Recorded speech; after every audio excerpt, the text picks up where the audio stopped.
বাজেটের বরাদ্দের প্রায় 7,000 কোটি টাকার উপরে, সেটা কিন্তু প্রতি বছর ফেরত চলে যায়। এটা নিয়ে আজকে কথা বেশি হয়নি, কিন্তু আগের দিন প্রেস ক্লাবে পরশুদিন এটা নিয়ে অনেক কথা হয়েছে এবং ডক্টর হামিদ ভাই যে কিনোট দিয়েছিলেন উনি স্পেসিফিক দিয়েছেন। সেখানে একটা জিনিস আসছেন, সবুর ভাই বলতে পারবেন বা আপনারা অনেকেই বলতে পারবেন, যেখানে সবুর ভাই মনে টাচ করেছিলেন একটু, যে দীর্ঘসূত্রিতা, এই যে দীর্ঘসূত্রতা, সেখানে অ্যালোকেশন থেকে আস্তে আস্তে বছর শেষ হয়ে যায়, টাকা চলে যায়।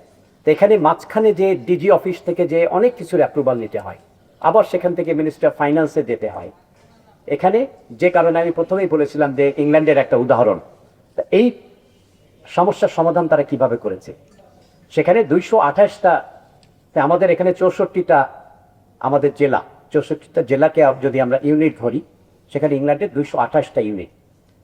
তারা এখানে ফাউন্ডেশন ট্রাস্ট বলে একটা জিনিস তৈরি করেছে, যেখানে এই যে রেগুলেশন এবং মনিটরিং যেটা ডিজি হেলথ করছেন বা বিভিন্ন সেন্ট্রাল সংস্থা ঢাকায় বসে করছেন, সেটাকে এখন আমাদের সরকার চেষ্টা করছে ডিভিশনে নিয়ে যাওয়া। কিন্তু এখানে যদি এই 64টার মধ্যে যারা ওই ধরনের গভর্নেন্স করতে পারবেন তাদেরকে দেখাতে হবে, এমনি তো ছেড়ে দেওয়া যাবে না, কিছু মনিটরিং থাকতে হবে। এখানে অনেক টাকার ব্যাপার এবং এটা মানুষের রাজস্বের টাকা। ওইটা যদি তারা কোয়ালিফাই করেন একটা ক্রাইটেরিয়ার মাধ্যমে যে তারাই এইটা মনিটরিং করতে পারবে, তাহলে কিন্তু এখানে আমি মনে করি যে এটা সম্ভব এবং এটা ইংল্যান্ডে হয়েছে, এটা আমি চোখের উপর দেখেছি, সেটা আপনারা দেখতে পারেন।